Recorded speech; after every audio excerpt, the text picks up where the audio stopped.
Hi, it's Therese from Lostinpaper, and today I'm here for Gerda Steiner Designs featuring this Valentine Penguins stamp set.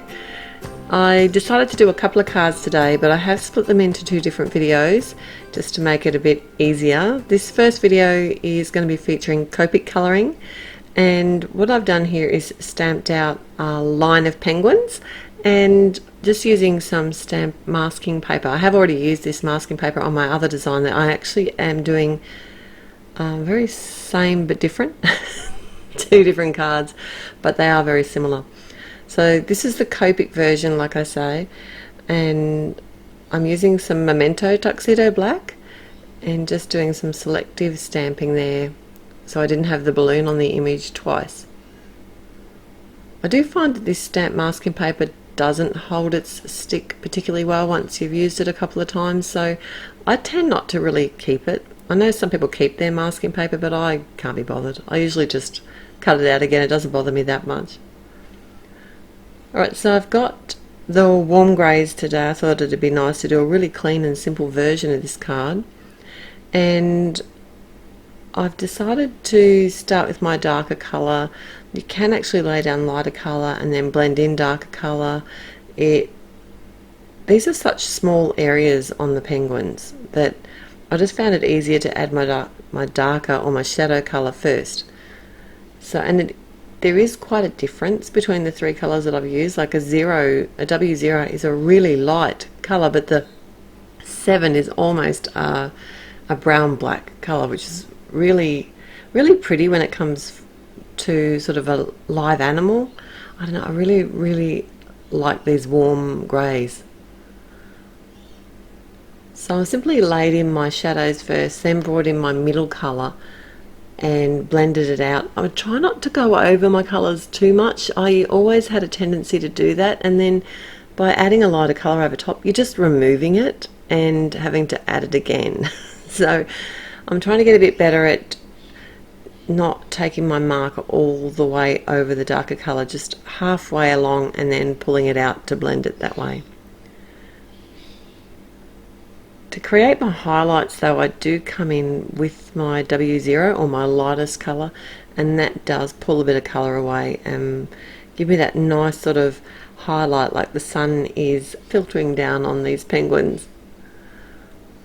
I'm only going to show the dark colouring for one of the penguins today because they are all the same pretty much. I have made my light source from the right hand upper corner and kept it quite simple actually.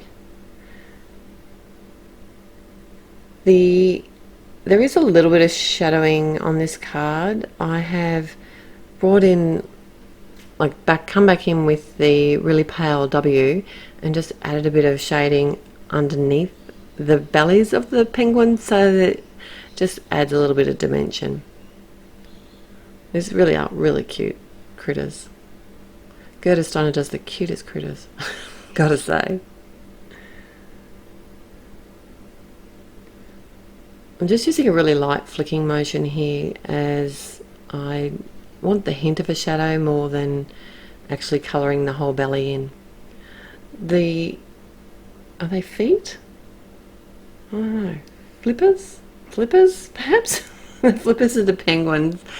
I did come in with the YR24, and I'm not actually over shading this. Because these are such small areas, I'm literally just adding the colour where the darker portions are, like on both the feet and on the beaks or the bills of the penguins, and then I come in with my lighter yellow and pretty much just add that where the white portions are. I'm not blending it over much because you don't need to. They're really small areas, and I actually find with Copic sometimes they look better if you don't overblend them.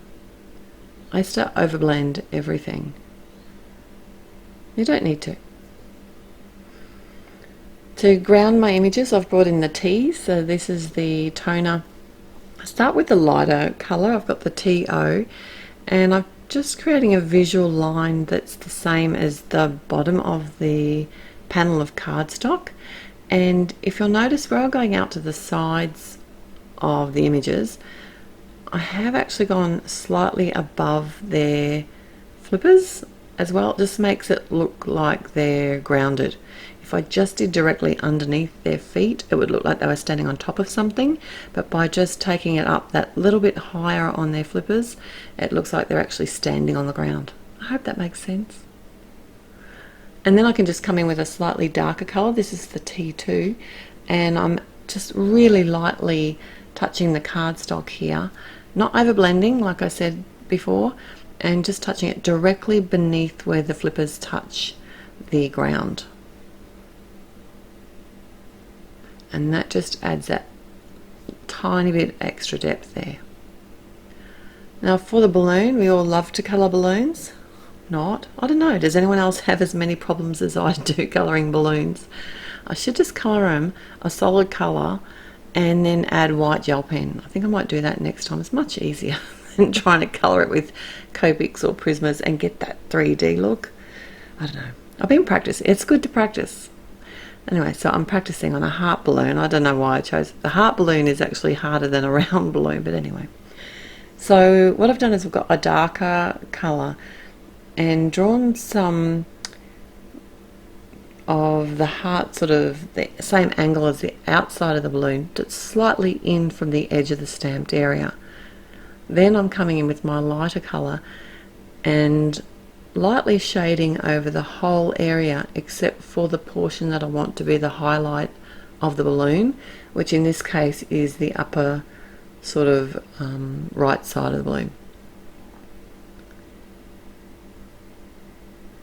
And I'm just using really light strokes here. This is a really pale BG, I think it's BG 000. When I'm happy that my colour's sort of even enough, then what I've done today is just take away a bit of the colour with the zero or the colourless blender, which is more like an eraser. And I thought I did lose a bit of that definition of the 3D-ness of the balloon, so I just came back in with that darker colour again. I did colour the hearts in on the little string and added the string through my critters as well, just using a Copic multi-liner. And then the sentiment comes from the same set, and I'm using my Misty to stamp this with some onyx black because I don't want to muck it up after all of this colouring. So if it hadn't stamped perfectly the first time, I could have easily stamped it again. That's the benefits of the Misty. I'm just using my ATG to add this panel to the front of a top fold card. And that's my finished card for today. Thanks so much for joining me. I'll link the second card, which will be the same image but coloured with Prismacolors, and a few little changes as well. So I look forward to seeing you over at that video.